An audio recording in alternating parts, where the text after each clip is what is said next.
Good morning, good afternoon, good evening to Patrick from the GarageBand Guide. How are you, Patrick? I am good. Pete, how are you, my friend? I'm doing exceptionally well. Welcome to you and to everyone to GarageBand Weekly for another week. This is our weekly show all about GarageBand and maybe Logic. We'll get into that a little bit later.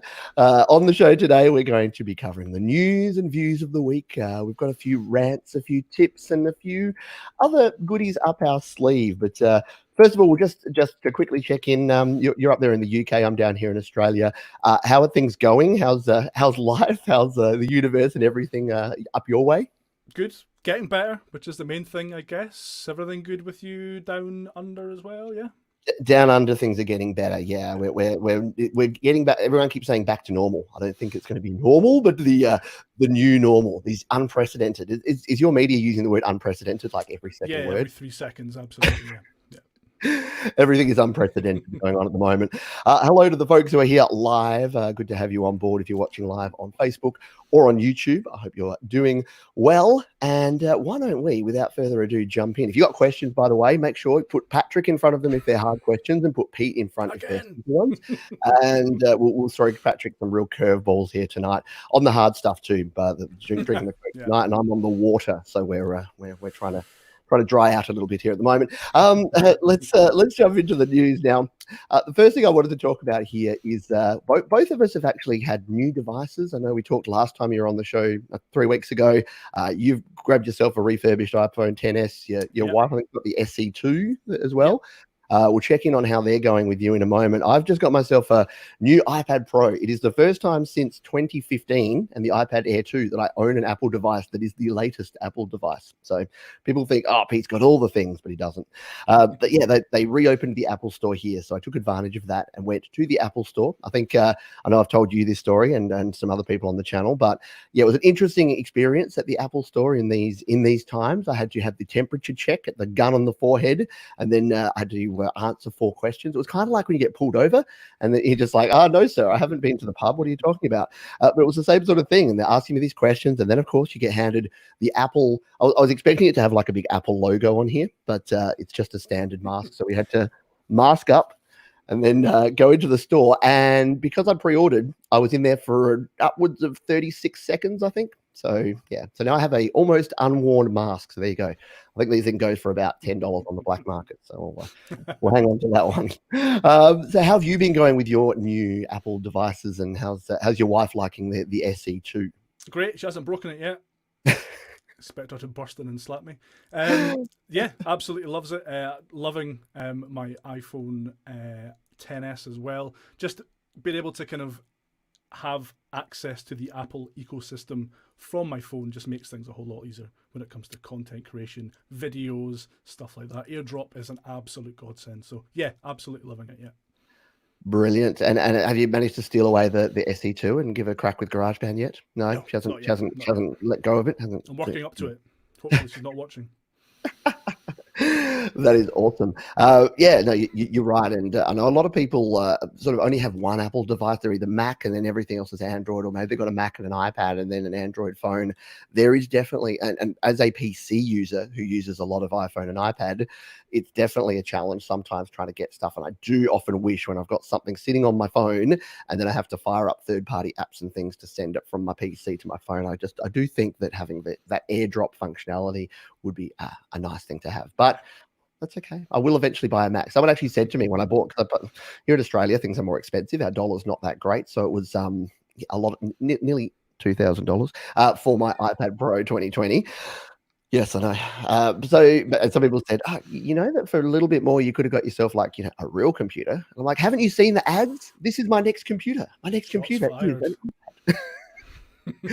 So yes, perhaps I will regret that down the road. But yeah, maybe that's the next thing. Maybe a Mac. I know every time I watch a GarageBand Guide tutorial about Mac, I'm like, I really want a Mac. I think it would be cool. Reeling you in slowly but surely. Absolutely. Slowly getting there.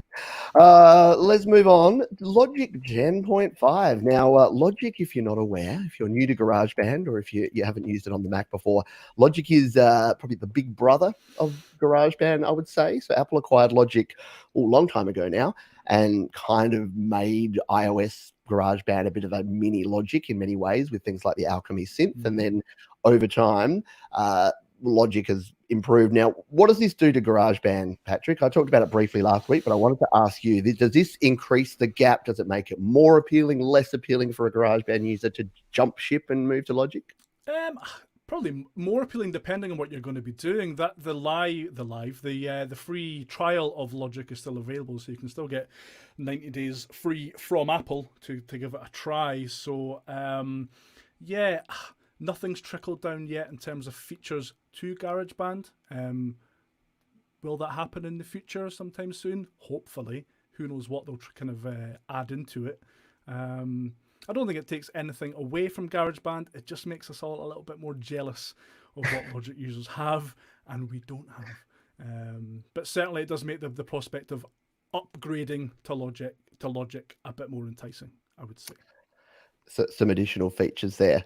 Folks here in the chat are saying I'm a little bit too loud or you're a little bit too quiet. I'm just going to bring my volume down a notch to make sure that I'm not blowing people's ears off. As I was saying in the opening, in the pre-show, I said to Patrick, I get a bit excited and talk loudly anyway. So I need to start with a lower volume. So when I start ranting, it's not going to blow people's ears off. So let me know if this, you can still hear me, Patrick. Let me know. Yes, on the live show. Clear, yeah.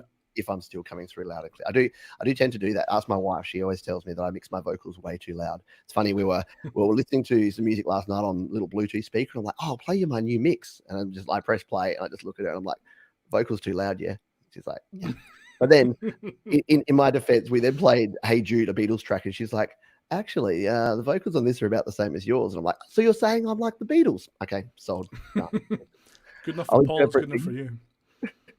I'll interpret things in whatever way I want. So yeah, if you do have if you're here live or if you're watching on the replay and you've got comments about GarageBand or Logic, or are you entire? And again, there's really no reason not to try it if you've got the 90-day free trial. The only thing is, as Apple tend to do with their things, they give you these free trials and then you'll either forget to cancel it and then just get slugged some money, which happened to me with Apple Music and Apple TV and Apple Movies and Apple everything, or you'll actually really like it and then realize that you have to invest that money and actually spend with Apple. So I would say, if I can interject slightly, I watched a video today from Mr. Lewin Barringer from GarageBand and Beyond, and he's picked up Logic and is almost switching to it for he does his Music Monday every week. Yeah. Every week he writes and records and mixes a track and releases it every week. And he's switching to Logic for that Music Monday song weekly from now on. And he goes into great detail about why he kind of switches and what he likes about it. Still uses GarageBand as well, but have a look for that video if you're kind of looking for another perspective on the whole should you move to Logic thing. It's very, very interesting. Excellent. I will. I always say I'll try to, and then I forget to. But I will endeavour to grab the link to that and add that to the show notes afterwards. Because yeah, you should definitely check out. We'll talk about some other GarageBand related channels later in our resource guide and some of our tips and rants. But yeah, Lewin Barringer, GarageBand and Beyond. He's been doing this stuff since we were wee lads. Yeah. Oh, yeah. He's been the OG GB, so to speak. And he unlike your good self, Patrick, he set himself up because he's GarageBand and Beyond. So you're stuck with GarageBand. You are the GarageBand guy. Finally know what the Beyond bit is.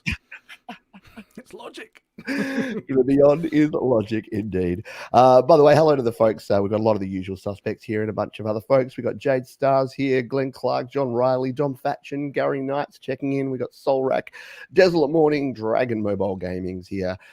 John Riley, I think I've said, Darren Deneliuk, Jeff Brush, Tom Rochelle, Metallian, Scott, Benedict Stewart. Probably people I've missed. Hello, Paul's Travels, Alex Backus. I think I covered everyone. Hello to everyone. If you do, like I said, put hard question and then your question, and we'll flick it Patrick's way.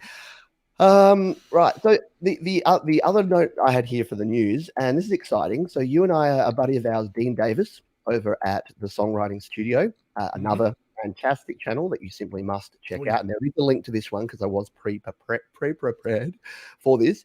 He's just started a new GarageBand iOS course. So Dean's been very focused on GarageBand for Mac. He does a lot of amazing things in the community, teaches students how to create songs in GarageBand, does a lot of work with kids, and he's joined the light side. He's come over to GarageBand iOS, which is always good to see. So he's got a brand new course. First video's there, and I'm watching this going, yeah, what can I learn from Dean? And I'm watching this stuff going, this is really good. Like, I'm gonna be referring I'm closing down my channel. I'm referring all my viewers to Dean and just saying, just do this, because I think yeah, he's got a really good perspective on it. And because Dean hasn't been using GarageBand on iOS for long, he's got the advantage of being able to just really simplify things. And the first video you watch, if you've never used it, he goes through downloading, using autoplay, getting your first sort of track set up, and it's really, really good. So I recommend checking that out. You've seen a lot of Dean stuff, I believe. Oh, yeah.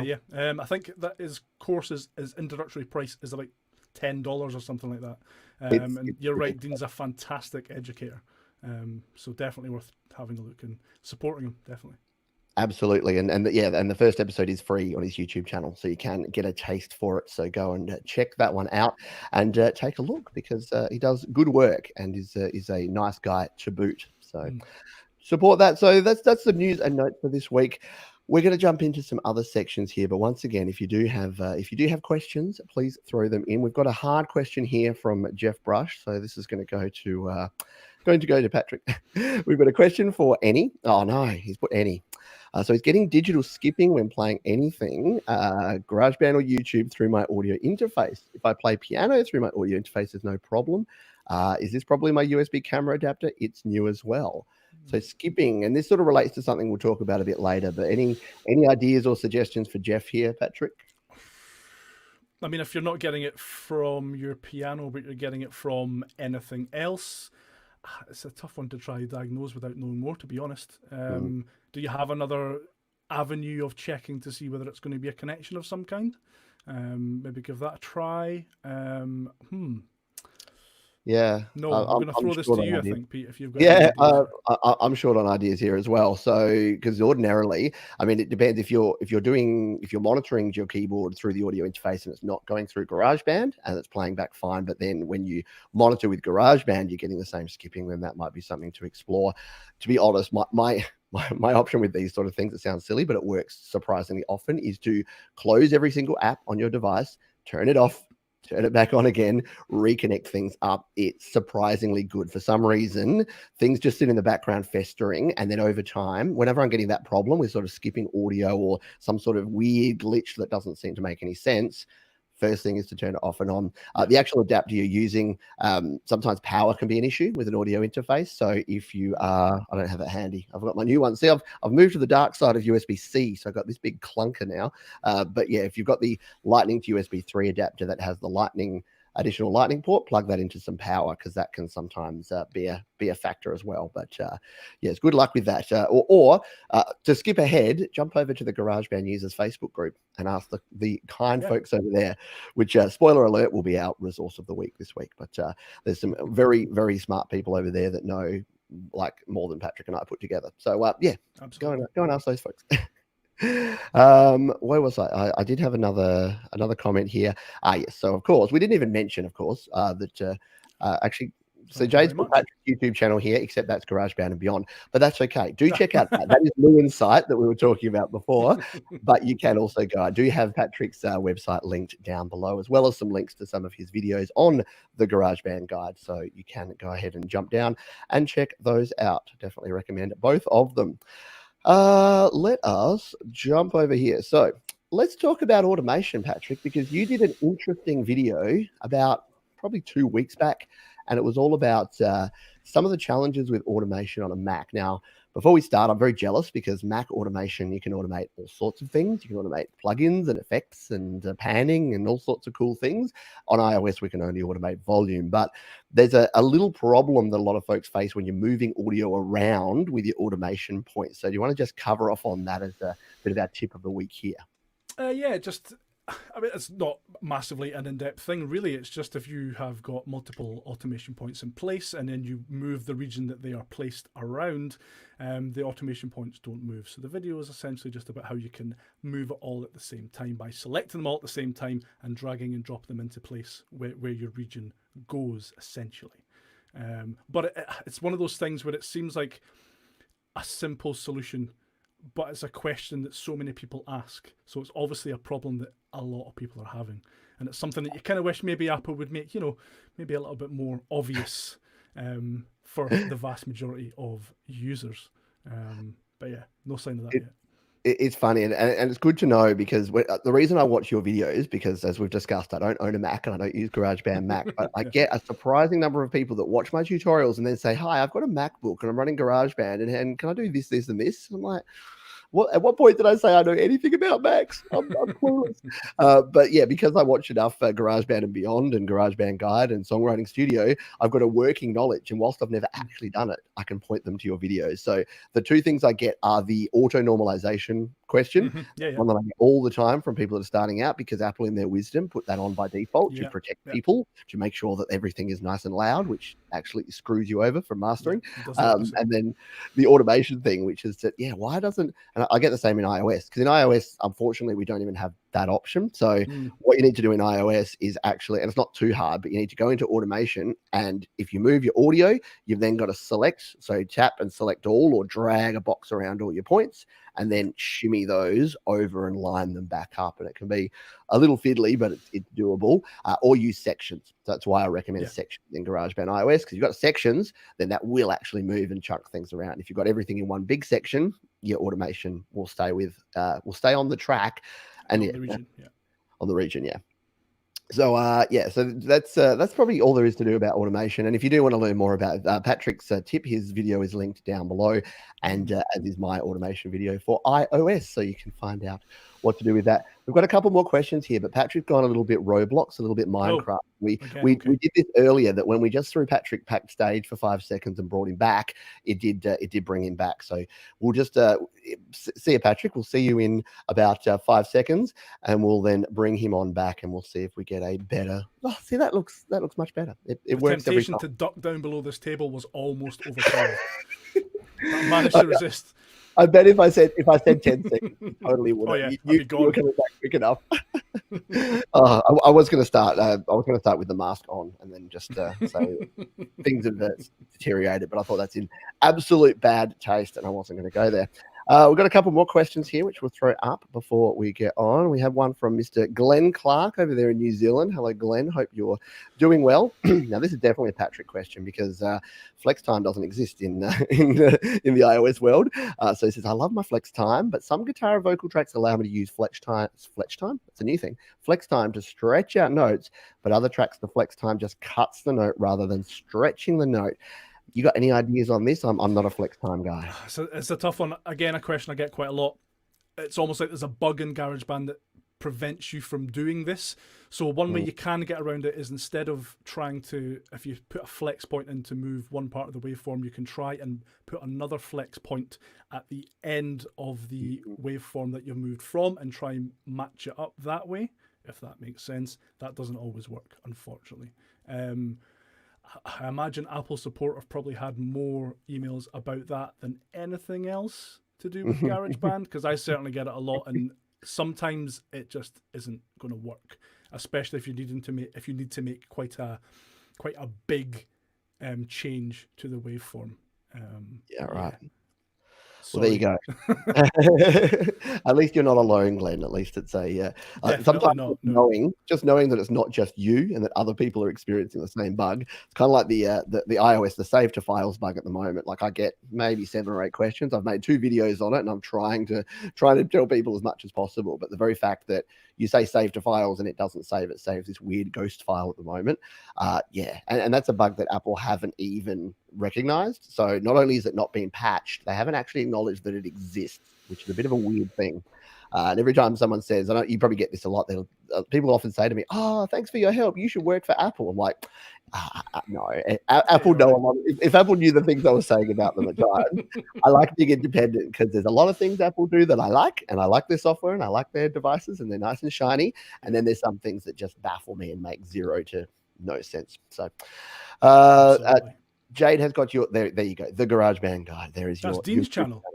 Thank you, Jade. I'm kidding. Dan Baker, isn't it? Oh, don't you love inside? We are on the GarageBand Weekly. It's inside humor, but that's okay. You're all insiders, so that makes it okay. Question from look, it is Patrick. Question. It's Benedict's done the right thing. He's put your name at the start of it. The spinning ball of death keeps coming up every time GB is on. Any spinning ball of death help tips for Mac users, Patrick?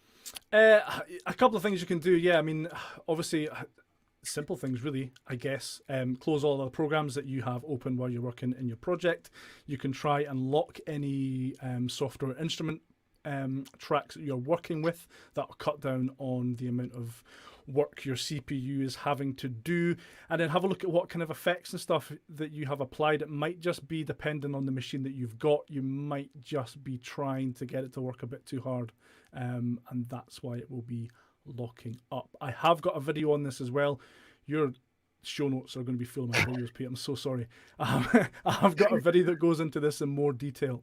So I can probably just message you, Benedict, to be honest, after this. That might be easier than filling Pete's show notes with all my videos. I will message you later on, Benedict. Yeah.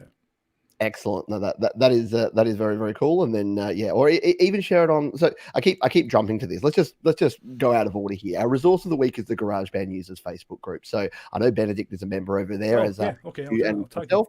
So I think if Patrick just puts a post on the GarageBand users Facebook group, then everyone who is over there can actually get a hold of that. And I said this on the weekend on another show, but I know some people say, oh, Facebook, it's so naff. It's not for me. I don't like Facebook. I don't like all the politics and the infighting and the pictures of people's kittens and children. And here's the thing, just join Facebook and don't friend anyone. You can join not anonymously, but you can join pretty quietly, not follow anyone, and then just join a bunch of music groups. That's mostly what I do. And the benefit of the music groups, it far outweighs some of the challenges that you'll have. You don't have to give Mark Zuckerberg all your private information. You can just put your name in there, an email address, and then you can interact with people in all of these groups. So highly recommend checking out GarageBand users. Absolutely.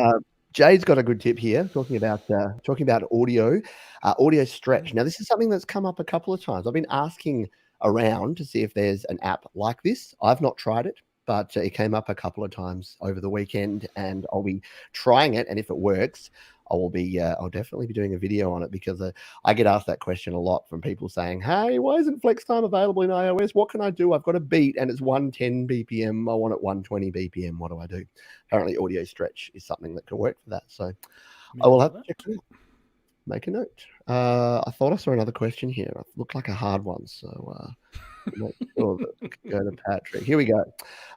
He's from up your neck of the woods anyway, Patrick. So you can answer this one. My question is, if in a collaboration you import a track without sections, can you then set up sections for your own part on an iPad? Huh. Can you set up sections for your own part? Well, you can't.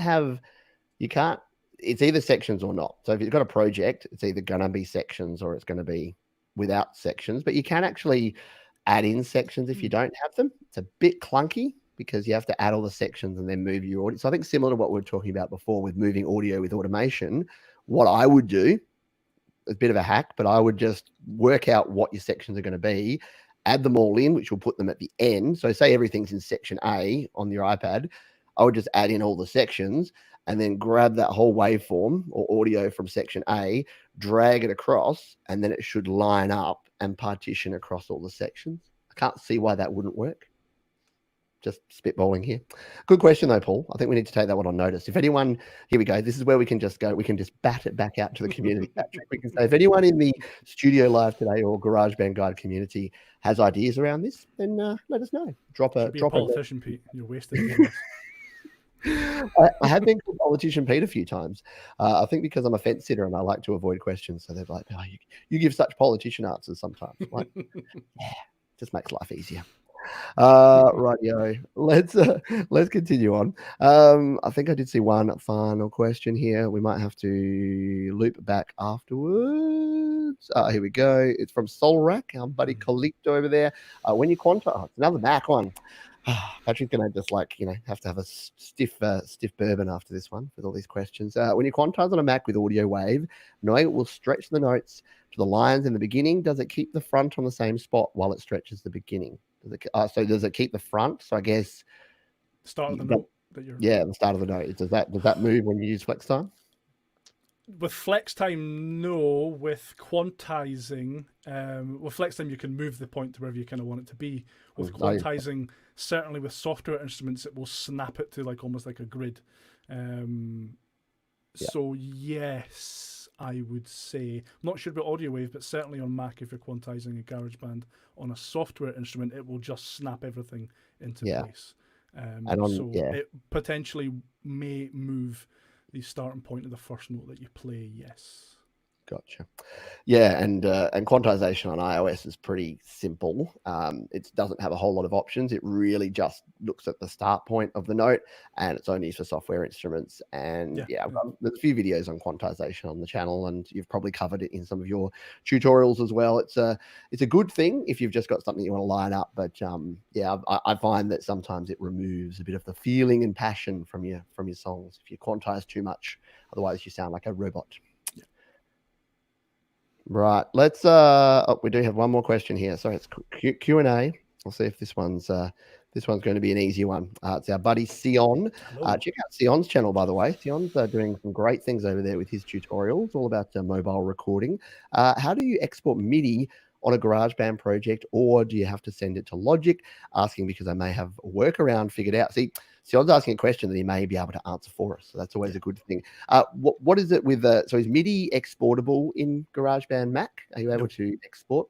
No, still the same deal. Not as MIDI data. No, you would need to try and, as you've said there, punch it to Logic and then do it that way, because you can from Logic. You can from Logic. There you go. Yeah, because I knew, obviously, well, not obviously, but MIDI is not exportable in GarageBand iOS. It's only been importable for about a year, to be honest. Only version 2.3.6, I think, or 5 was it even included, and it's a very clunky implementation. But yeah, it's probably question, like, of all the common questions, it's probably question number 3 that I get a lot, which is how do you export MIDI from GarageBand? And there you go. Now I know that not only can you not do it in iOS, I'll be able to say, and you can't do it in Mac because Patrick said so.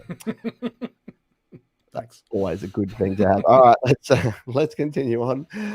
Thank you for your questions, and thank you for being here live. And any that we can't answer, as I said, please leave a comment if you've got ideas and suggestions, because we do not know everything about everything. We are just dudes doing our best as creators and as GarageBand users ourselves.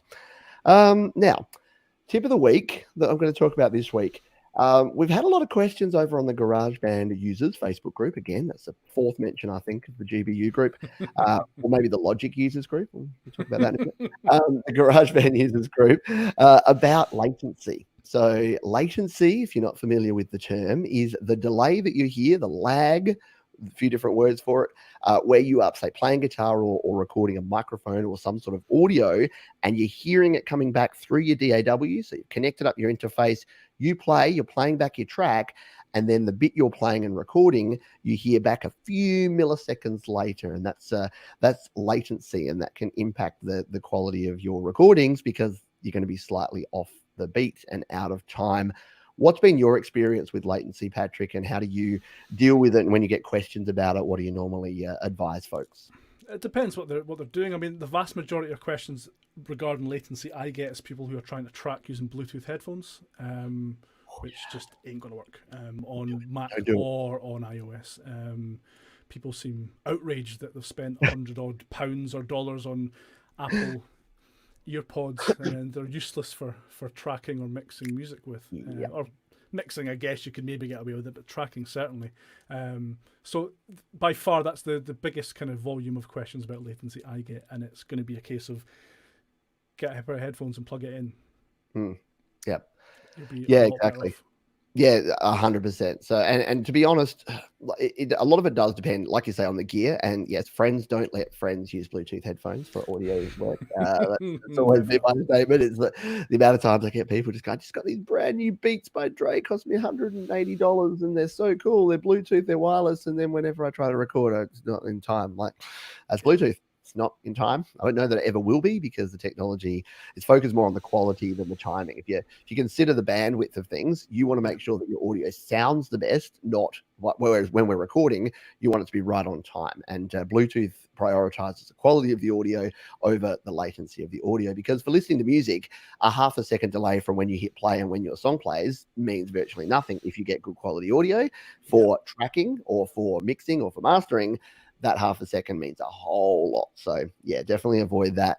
The only other sort of advice I give is that often latency is caused by the actual interface you're using. So it's sometimes it's less about the software. There are some things in the software or in your audio settings in your PC or your Mac, like your buffer size, that you can play with that can help with things like latency if you experiment with that. So decreasing the buffer size often means that you can get lower latency through the software, but a lot of it's the hardware. So I get a lot of people using very budget USB microphones that have horrible, ridiculous latency, or even the very entry level USB audio interfaces often skimp on the converters, and the converters are what takes the analog audio and turns it into digital, and that can actually add some delay and some lag and some latency into your chain. So the number one advice I get is and this is a good segue, because you actually did a video about a week ago on some budget iPad gear. So setting up an iPad just this week, recording studio. So yeah, if you check that one out, actually, full disclosure, I haven't watched it. I just saw that it was there, and I'm like, talk about that and put Patrick. I know I don't watch every one of your videos. I'm sure you watch every hour of everything that I do.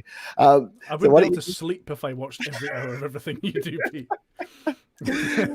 Why don't you just give us the quick synopsis of what folks can expect in that video, or your if someone said to you and they held your gun to your head, or that's not a nice thing, but they said 30 seconds, Patrick, tell me what I need to do to set up an iPad recording studio. What would you tell them? So get the latest entry-level budget iPad. It's got more than enough horsepower to do pretty much anything you need it to do. For headphones, get yourself a pair of, Audio Technica M30Xs, because they're nice and cheap, but they give you a good neutral frequency response. So when you're mixing and stuff, you're not going to have to deal with any artificially enhanced frequencies. Get the camera adapter. Get the official camera adapter, even though there's lots of cheap ones, because they're all crap. The ones that come from Amazon for 12 quid or whatever, they're going to stop working. It's probably when Apple do the next update, they'll put something in that'll stop all these third party accessories working. And then just a few kind of bits and pieces of gear. So stuff like a good budget USB microphone. The Blue Snowball is a good Blue Snowball Ice, the newer one, is quite a good pick for a good quality sound. What else did I say? The Behringer Euphoria Studio Kit is probably the best bang for your buck in terms of interface package. You get it in the UK for about 80 quid, so £80 on Amazon. And you get the Behringer, is it the UM2? Is that the one with the instrument input and the mic input as well? You get the Behringer C1 condenser mic, and you get a pair of headphones as well. So if you're looking to get set up for the smallest amount of moolah, that's probably the way to go. There's a couple of other little recommendations in there as well, but that's the main crux of it. Yeah.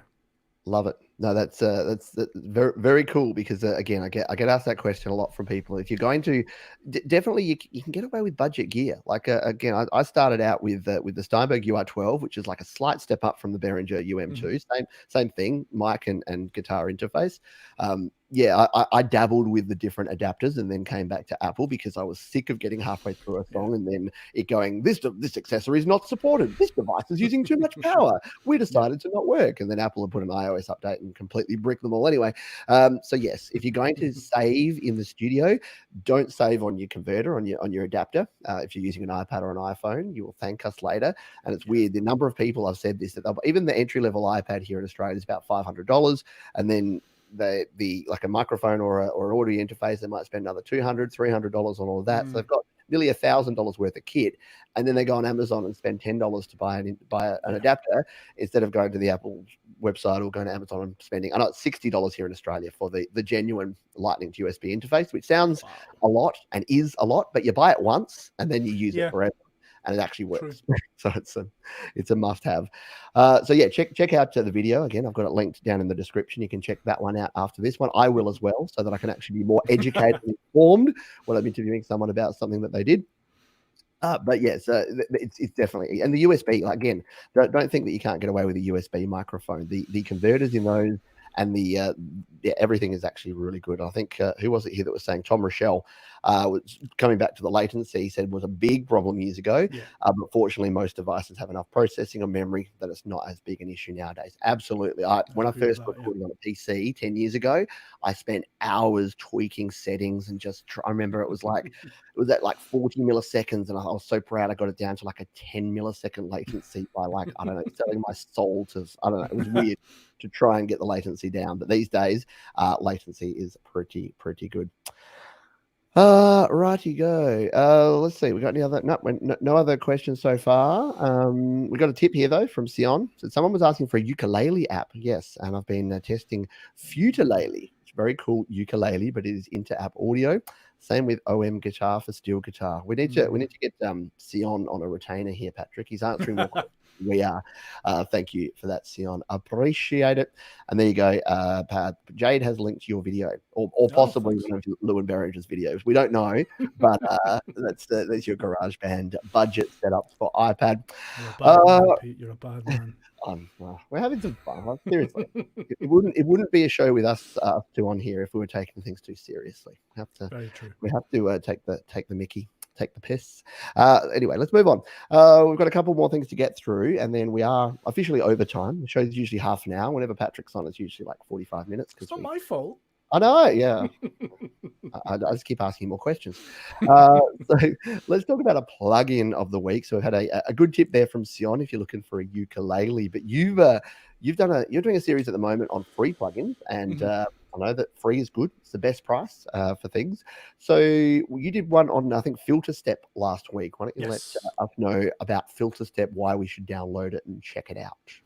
You should download it because it's free, but it's actually really, really good. I planned to do a video on it for the show weeks ago, and I downloaded it and opened it, and it looked really cool, and I had no idea what to do with it. So I just kind of closed it again and then moved on. Thankfully, picked it up again. So, there's one of those apps you kind of go, oh, this looks really cool. Oh, what? Thankfully opened it up again, and it is actually really, once you get to grips with it, it's not massively complicated or anything, but once you get to grips with it, it's really, really cool. So it's like a filter and step sequencer hybrid, and you have full control over how much of the filter effect triggers on every step of the sequencer. You can actually go in and kind of manually adjust how much of the effect triggers. You can automate a lot of stuff. You can randomize it, and it has a really cool infinity feature. So you press that, and it randomizes the filter sequence for the whole step sequence, and then it runs through to the end, and then it goes back to the start. But then that whole sequence has been randomized again. So cool. It sounds weird when you try and explain it this way without any kind of visual aid.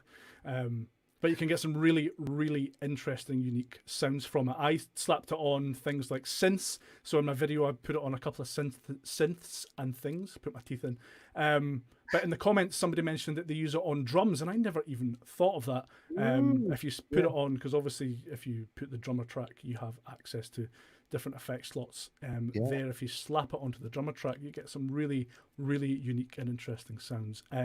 It's great. Audio Modern do loads of other apps as well, but definitely this is a great entry point to their kind of workflow and what their apps are like. So I would definitely say give it a whirl.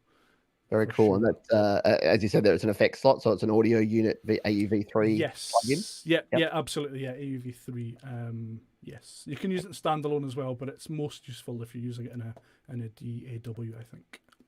Excellent. Good stuff. And a lot of love here in the chat from people saying that the Filter Step is cool. You can save parts in Filter Step, which is cool. Scott's saying that he's used it this week and is enjoying it. There you go. Jade has come to the party, of course, and has linked that. And I'm sorry, Jade, we didn't mean to be taking the mickey before. Because Patrick and I have never made a mistake. What do you mean it was just you. What? I know, I'm throwing Patrick up. It's like the shared responsibility. So a couple of things here. A good comment from Scott. So speaking of, by the way, if you're new to GarageBand or using GarageBand iOS, IAA or inter-app audio, and I know you've ranted about this as well, Patrick, as have I. there's a couple of differences there. So inter-app audio is where you connect a third-party app to your GarageBand, and it virtually just records in the audio. So it doesn't control anything to do with MIDI or virtual instruments. It's just using the audio from another app, recording it into your GarageBand. So Scott was saying he was using Ravenscroft, which is a very nice piano plugin.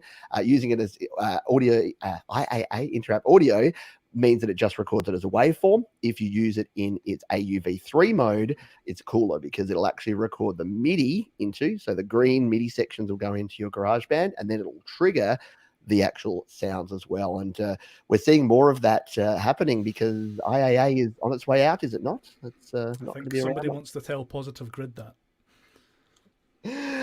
Yes, it's a little bit disturbing how a lot of the developers have jumped on board and got into the AUV3. Positive Grid are not one of them. They're continuing to push out inter-app audio, which is it's just not as flexible, and it just doesn't give you the and it's going to be deprecated. So I don't know if it's going to be iOS 14, but it wouldn't surprise me if Apple just pull the rug out and just say from iOS 14 onwards, which we're expecting later this year. They've said, well, iOS 13 has been out, nearly a year itself. So they've given developers plenty of time. Yeah. So don't be surprised when we're sitting here in 6 months' time saying, oh, everyone's crying because inter-app audio has been removed from iOS 14 and no one can use all of their nice synths and plugins anymore because the developers didn't get on and do it. So not that I blame them.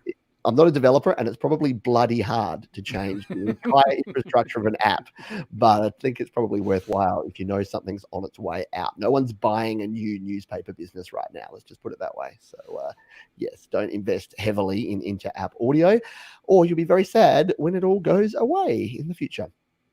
Rightio. I think we're oh, there you go. Hopefully we've answered that for you, Ian. There you go. I preempted that someone might ask. So IAA inter-app audio, AUV3 audio unit version 3, AUV3 better because it records in the note information. Inter-app audio just records the audio information, meaning you can't edit it afterwards. That would be my 1-2 sentence version of that. Rightio, we have come to the end. Would you believe it? Time flies. We are 40 minutes in. Time does fly when you're having fun. So the one thing I wanted to finish off, we normally do a resource of the week. Obviously, one of the resources of the week should be the GarageBand Guide. So do head over to thegaragebandguide.com and check out what Patrick's got going on over there. Heaps of free resources, free ebooks and courses that you've got on sale as well too. So definitely check out everything happening at the GarageBand Guide. But one place that I think we've mentioned it 5 times now is over on Facebook, the GarageBand users Facebook group, and that has more than 7,000 members. Yeah. It's kind of ridiculous. I remember when it was 1,000 when you and I sort of were first digging our toes in around that group. So Patrick is one of the moderators, as am I. We've got a really good group of folks over there, very knowledgeable, very kind and patient. If you've been on some other groups, and we're not going to mention any names. Other GarageBand groups, Pete? No, not other Garage. Yes, I think you'll find that if you ask a question, you're going to get a good answer, and you're not going to get what did I see on again? Not GarageBand related, but it was just like read the fact noob. Like I legitimately saw that the other day. Someone asked a question like, "How do I do that?" And they're like, "Read the fact noob." I'm like, how is that helpful? Like, that's a really nice way to welcome someone to a group. So you will not be called a noob. You will not be told to read the fact because, well, we don't have one. No. But come over to GarageBand users and have a chat with us. There's lots of great people there sharing some great music. Patrick, do you have any final thoughts for the Studio Live Today community here? Thank you once again for having me. I love it. And thanks for joining us. Speak to you soon. Excellent. Yes, on behalf of my co-host, Patrick from the GarageBand Guide, have a great week, folks. Keep creating, keep using GarageBand or Logic or whatever you choose to do to create your music, and we shall catch you next time. Cheers, folks.